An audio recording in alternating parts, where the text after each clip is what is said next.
کہ میرا بیٹا کس درجے میں ہے، کس مقام پہ ہے، میں یہ پوچھنے کے لیے آئی ہوں۔ آج تک کوئی ہوتا وہ کہتا جناب نبی کو اس چیز کا کیا علم؟ میں نے کہا اس صحابیہ کو بھی سلام ہو جس نے یہ عقیدہ یا کہ سنت واضح کیا، اور وہ آ کے مصطفیٰ کی بارگاہ میں سوال کرتی ہے۔ حدیث پاک کے اندر آتا ہے ایک گھوڑا 500 سال کی مسافت طے کرے اور جہاں جا کے وہ رکتا ہے ایک آسمان سے یا یہاں سے لگا لے زمین سے پہلے آسمان تک کا سفر مکمل ہوتا ہے۔ تیز گھوڑا، رفتار گھوڑا، تگڑا گھوڑا، 500 سال جناب وہ دوڑتا چلا جائے ایک آسمان تک اور پھر 7 آسمان، پھر جنت الفردوس۔ میرے مصطفیٰ نے فرمایا اے زید کی اماں، اللہ نے زید کو جنت الفردوس والا مقام عطا فرمایا ہے۔ توجہ جملے پہ کیجئے گا بھائی، فرمایا کہ جنت الفردوس والا مقام نصیب ہو گیا۔ اب جو ہی جنت الفردوس کی بات آئی تو مصطفیٰ نے یہ خبر دے دی اور یہ اپنا حضور نے پیغام محبت دیا تو بات آگے بڑھی۔ حضور نے فرمایا بیٹی روتی کیوں ہے؟ شہزادے کل سے نکلے، میں جلدی سے آگے بڑھ رہا ہوں۔ پھر ہم نے حضور قبلہ پیر ذیشان صاحب کا خطاب بھی آپ سماعت فرمائیں گے۔ تو یہاں سے آگے بڑھتے ہوئے کیونکہ یہ وہ خاندانی رسالت ہے، اس حدیث پاک کے اندر حضور نے ان کی شان، رفعت اور مقام کو بیان فرمایا۔ میرے مصطفیٰ نے اس خاندانی رسالت کی عظمت کو بیان کیا ہے۔ جو ہی حضور نے پوچھا بیٹی کیوں روتی ہے؟ کہا کل سے شہزادے گئے نہیں لوٹ کے آئے، ذرا دل پہ ہاتھ رکھو، بیٹا صبح نکلے شام گھر واپس نہ آئے۔ والدین کی کیفیت کیا ہوتی ہے؟ والدین پریشان ہوتے ہیں، ماں رو رو کے پاگل ہو جاتی ہے، وہ کہتی ہے میرا شہزادہ نہیں آیا۔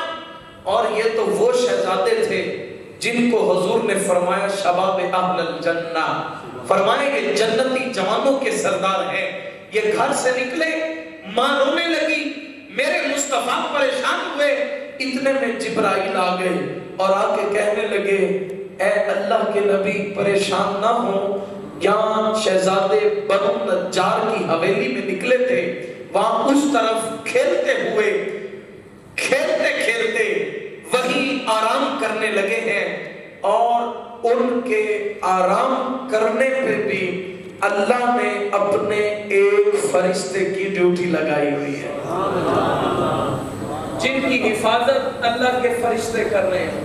ان کو کوئی کافر کیا کہہ سکتا ہے؟ سیدنا امام علی مقام، امام حسین اور امام حسن مجتبی، یہ وہ شہزادے ہیں جن کو مصطفیٰ نے اپنے نیاز اور نینوں سے اپنے کندھوں پہ سواریاں کروائی ہیں، اپنا لعاب تہن چسایا ہے، اور مصطفیٰ ان کے لیے گھوڑ سواری بنے ہیں، جن کو دیکھ کر عمر جیسا بھی صحابی وہ جلیل القدر کہے واہ واہ اے پیارے محبوب دیکھو نہ سواری کیسی ہے، اور آمینہ کے لال کی زبان سے جاری ہو جائے اے عمر سواری کی تو بات کرتے ہو، یہ بھی دیکھو نہ کہ سوار کیسے ہیں۔ سوار بھی شان والے، سواری بھی کمال ہے۔ بنو نجار کی حویلی میں آرام کر رہے ہیں، میرے حضور اٹھے، گھر چھوڑا، چھوڑ کے بنو نجار کی مدینہ سے حویلی کی جانب چلے، وہاں چلے، حویلی ہے، اس میں شہزادے آرام کر رہے ہیں۔ آرام کا انداز حدیث کے اندر موجود ہے، فرمایا مو تانا کین، وہ شہزادے آرام کرتے ہیں تو ان کے آرام کا جو انداز ہے، فرمایا دونوں بھائیوں نے ایک دوسرے کو جب بھی ڈالی ہوئی ہے، جب بھی پاک کے دوویں ویر ستے نے، میرے مصطفیٰ آگے انہوں نے اتے نے، کملی والے صلی اللہ علیہ وسلم جو ہی آئے تو حضور نے کان سے پکڑ کے نہیں اٹھایا، ہاتھ کو نہیں ہلایا، پاؤں سے پکڑ کے کھینچا نہیں، میرے مصطفیٰ کے اٹھانے کا کیا انداز ہے۔ فرمایا حضور جھکے، مصطفیٰ نے اپنے یہ گوٹے مبارک یہ نیچے لگائے اور نیچے جھک کے میرے مصطفیٰ نے ایک بوسہ حضرت امام حسن کا لیا اور ایک بوسہ حضرت امام حسین کا لیا۔ یہ کیسے کمال کے ہونٹ ہیں؟ میں نے کہا یہ تو ہونٹ ہیں جس کو مصطفیٰ کریم صلی اللہ علیہ وسلم کا یہ سینہ مبارک لگ جائے، وہ صحابی جس کی آنکھوں پہ مصطفیٰ نے ہاتھ رکھے تھے اور کہا تھا پوچھو تو کون ہے۔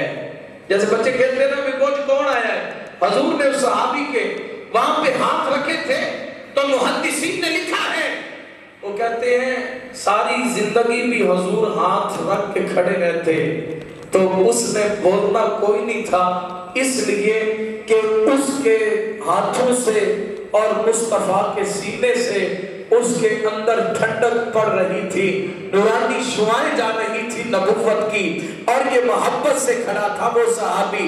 یہ چوما اور آنکھ کھلی، دونوں شہزادوں نے دیکھا نانا جان آ گئے۔ اتنے میں مصطفیٰ نے ایک شہزادے کو اب اس کے مقابل والے کندھے پہ بٹھایا۔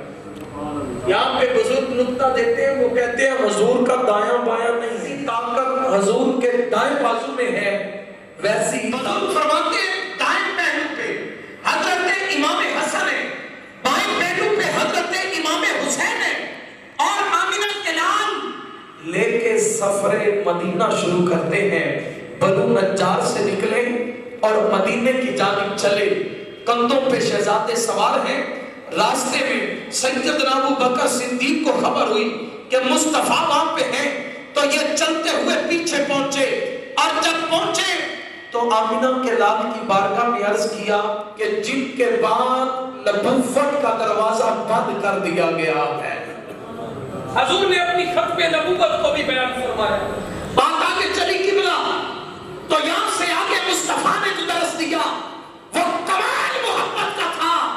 فرمایا جانتے ہو کہ وہ کون ہیں جن کے ابا جیسا اس پوری کائنات میں کسی کا باپ نہیں ہے، اور جن کی اماں جیسی پوری کائنات میں کسی کی ماں نہیں ہے، کیا میں تمہیں خبر نہ دوں؟ بلا یا رسول اللہ، کیوں نہیں اللہ کے نبی، خبر دیجئے۔ تو مصطفیٰ نے کیا خبر دی؟ فرمایا وہ حسن اور حسین ہیں کہ ان کے ابا کو علی المرتضیٰ کہتے ہیں، ان کی اماں کو سیدہ فاطمہ الزہرا کہتے ہیں۔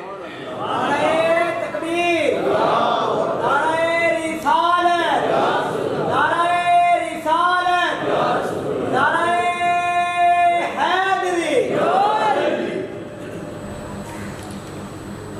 میرے مصطفیٰ نے آگے جملہ دیا، فرمایا جانتے ہو وہ کون ہیں جن کے چاچے جیسا کسی کا چچا نہیں، جن کی پھپھا جیسی کسی کی پھپھا نہیں؟ بلا یا رسول اللہ، کیوں نہیں اللہ کے نبی بتائیے؟ میرے مصطفیٰ نے کہا یہ حسن اور حسین ہے کہ ان کے چچا حضرت جعفر طیار ہے اور ان کی پھپھا حضرت ام ہانی ہے۔ پوری کائنات کے اندر ان کے چچا جیسا کسی کا چچا نہیں ہے، اور ان کی پھپھو جیسی کسی کی پھپھو نہیں۔ اچھا جو پریشان ہے وہ نہ بولے، ذرا باپ کی محبت سے سبحان اللہ کہیے۔ اس سے آگے حضور نے جملہ دیا، فرمایا جانتے ہو وہ کون ہیں جن کے ماموں جیسا کسی کا ماموں نہیں، اور جن کی خالہ جیسی کسی کی خالہ نہیں؟ بلا یا رسول اللہ، اللہ کے نبی بتائیے وہ کون ہے؟ میرے مصطفیٰ نے کہا کہ حسن اور حسین ہے کہ ان کی خالہ جو ہے وہ زینب بنت رسول اللہ صلی اللہ علیہ وسلم ہے، اور ان کے ماموں حضرت قاسم ہے۔ فرمایا ان کے ماموں جیسا کسی کا ماموں نہیں، ان کی خالہ جیسی کسی کی خالہ نہیں۔ اور آج کی اس کانفرنس میں آنے والوں، میرا یہ چیلنج ہے، اس حدیث کو نہ کوئی لفظی بیان کر سکتا ہے نہ کوئی خارجی بیان کر سکتا ہے۔ اگر اس حدیث کو لفظی بیان کرے تو وہ بغض اہل بیت سے بھرا ہوا ہے، اس کو اگر خارجی بیان مصطفیٰ کی ایک بیٹی مانتے ہیں، دوسریوں کا انکار کرتے ہیں۔ اگر اس حدیث کو کوئی بیان کر سکتا ہے تو وہ فرید الاثر کا کوئی قدموں میں بیٹھنے والا ہی بیان کر سکتا ہے، کوئی اعلیٰ حضرت کا پیروکار ہی بیان کر سکتا ہے۔ میرے نبی نے کیسی شان بیان فرمائی، فرمایا نانے جیسا کسی کا نانا نہیں، ان کی نانی جیسی کسی کی نانی نہیں، ان کی خالہ جیسی کسی کی خالہ نہیں، ارے ان کے پھپھا جیسی کسی کی پھپھا نہیں، ان کے ماموں جیسا کسی کا ماموں نہیں، ان کے چچا جیسا کسی کا چچا نہیں۔ اور اس کائنات ارضی کے اندر وہ شان جو شخصیتیں رکھتی ہیں، ایک کو حسن کہتے ہیں، ایک کو حسین کہتے ہیں۔ یہ آپ کی شان ہے۔ میں آگے بڑھ کے وقت کے دامن میں رہتے ہوئے میں پیغام دینا چاہتا ہوں کردار کے حوالے سے۔ اگر ہم مدینہ سے بات کریں آپ کے چلنے کی تو کربلا کا ریزار ہے، سفر کی وہاں پہ مصوبتیں اور آپ کا کربلا تک پہنچنا یہ بتا رہا ہے۔ آج لوگ سیاست کا رنگ دے کر اس واقعہ کربلا کو دبانا چاہتے ہیں، لیکن اگر میں اس پہ پولیٹیکلی بات کروں تو کربلا کا یہ منظر بیان کر رہا ہے۔ حضرت امام حسین نے وہاں پہ جب پڑاؤ کیا تو میں اس کردار کو بیان کرنا چاہتا ہوں۔ میرے نبی نے جن کو یہ شانیں دی اور اس نواسہ رسول نے مدینے کو چھوڑا، یار آپ کو اللہ لے گیا ہوگا مدینے، جو گئے ہیں وہ جانتے ہیں، کوئی 11 دن رہتا ہے، کوئی 15 رہتا ہے، کوئی 15 سے اگر کام کرنے جائے تو 2 سال رہتا ہے، آخر اس نے واپس تو آنا ہے۔ جب الوداعی سلام مدینے سے کر کے مصطفیٰ کے غلام نکلتے ہیں نا تو کلیجہ منہ کو آتا ہے، کیفیت بدل جاتی ہے، بندے کی حالت تبدیل ہو جاتی ہے۔ اور یار جس نے چند دن وہاں پہ گزارے وہ سمجھتا ہے پتہ نہیں مدینے میں کیا رہ گیا، مدینہ چھوڑنے کو دل نہیں کرتا۔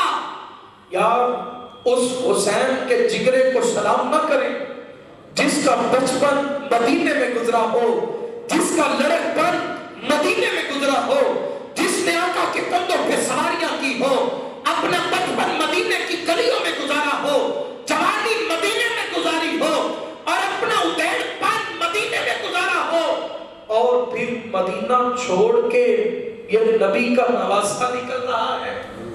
مدینہ چھوڑ کے کس لیے؟ اپنے نانا کے دین کی سربلندی کے لیے۔ اس لیے نانا کے دین کی سربلندی کے لیے آؤ کردار حسین میں آپ کے سامنے رکھتا ہوں، آپ کے اس خطبے کے ساتھ جس کو الکامل کی 3 جلد کے اندر نقل کیا، اور اس خطبہ کربلا میں آپ نے آنے والے علماء کو سبق دیا۔ سب سے پہلے اللہ کی حمد کو بیان کیا، قرآن کی آیت کی تلاوت کی، اور ساتھ ہی آمینہ کے لال کے فرمان کو نقل کیا۔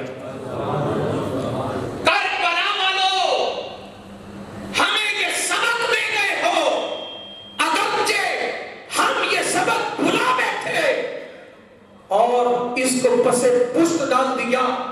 وہ سبق کیا تھا؟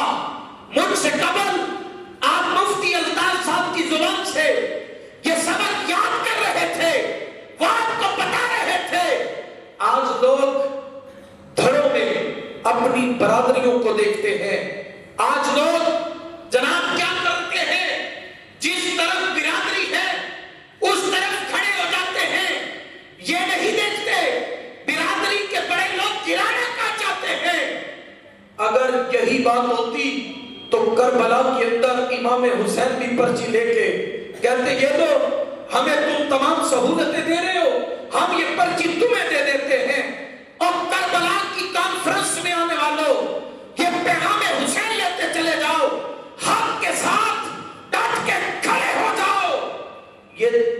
بلکہ اسلام نے بتایا ہے حق اگرچہ لوگ کم ہوتے ہیں، تعداد کم ہوتی ہے، بدر میں تعداد اگرچہ کم ہے، کربلا میں تعداد کم ہے۔